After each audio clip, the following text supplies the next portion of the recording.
that are just doing nothing. They're completely in the way. They don't carry their weight at all. They take advantage every chance they get, and they're always whining about why they can't work. It's like, I find out who they are, I call them into my office, and I tell them exactly what they've been doing. It's like, hit the road, buddy.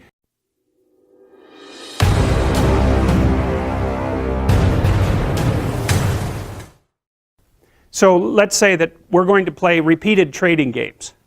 And if you're very agreeable, then you're going to bargain harder on my behalf than you're going to bargain on your own behalf.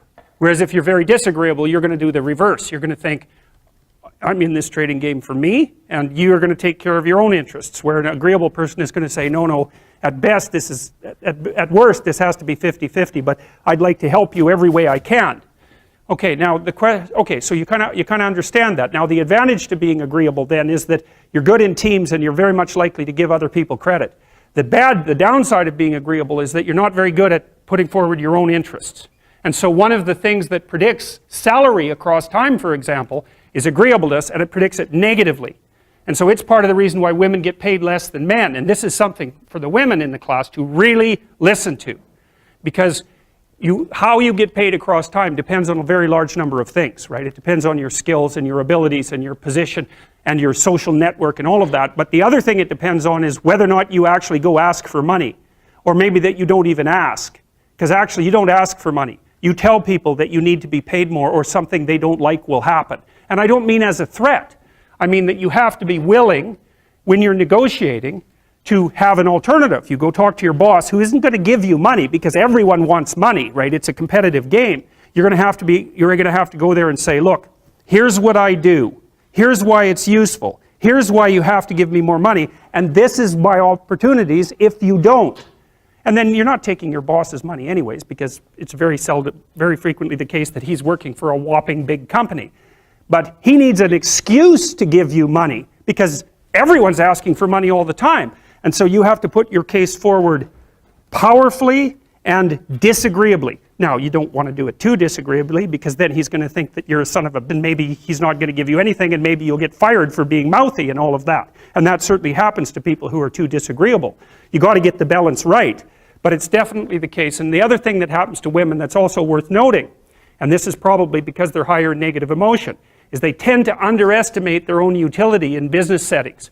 Right? Because if you're trying to evaluate what you're like, and you're more tilted towards negative emotion, then the things that you do that are wrong are going to stand out more on the foreground than the things that you do that are right.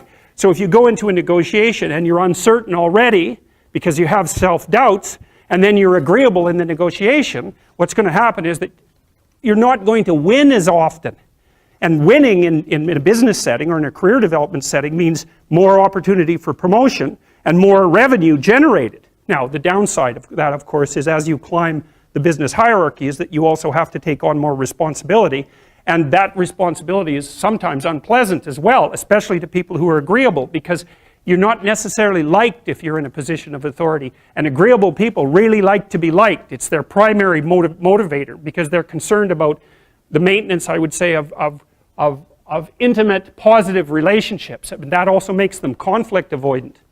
Okay, so now you guys can think about this, but I'll tell you why I think the personality differences between men and women exist. Now, these are speculative hypotheses, but they're reasonably well documented by the relevant literature. So let's think about it. The first thing we might think about is, what's the difference between men and women? Well, how do they differ? Well, the first thing we might observe is that if you look at personality differences between prepubescent boys and girls, they're not very large. Boys and girls don't differ in terms of their trait neuroticism, for example. What happens is that when puberty kicks in, women's trait neuroticism rises, and it stays higher than men for the rest of their life. And this is why you see this reflected in the different kinds of psychopathology that beset the two sexes. So men are overrepresented in alcoholism, drug abuse, antisocial personality, and a host of learning disorders, as well as attention deficit disorder. And women are overrepresented in depression and anxiety, primarily. That seems to be tightly associated with higher levels of trait neuroticism, because maybe it's, if you're at the 95th percentile or higher, let's say, in trait neuroticism, there isn't much difference between that and being somewhat prone to depression and anxiety. And because the curves overlap, the curves aren't identical, the normal distributions aren't identical for men and women. You tilt the one to the right, to the women's curve to the right towards higher levels of neuroticism. You go out and you look for the person in 20 who has the highest levels of negative emotion. It's much more likely to be female than male. Okay, so let's see if we can figure out why. So I'm going to tell you some things, basic differences between men and women, and you can tell me what you think about it if you agree or disagree. Okay, first, size differential emerges between men and women at puberty, right? Because boys and girls are roughly the same size and roughly the same strength, but men get bigger at puberty when the testosterone kicks in, and more importantly, not only do they get taller and heavier, but their upper body strength is much higher.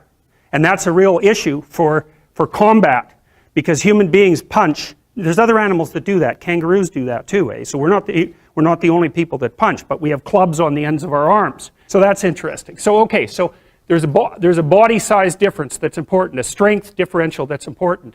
Next thing, I think, so let's assume that the reason that women are higher in sensitivity to negative emotion is because the world is actually more dangerous to women. I think that women's nervous systems are not adapted to women. I think women's nervous systems are adapted to the mother-infant dyad. And because you are not the same creature when you have an infant, not at all. You're way more vulnerable.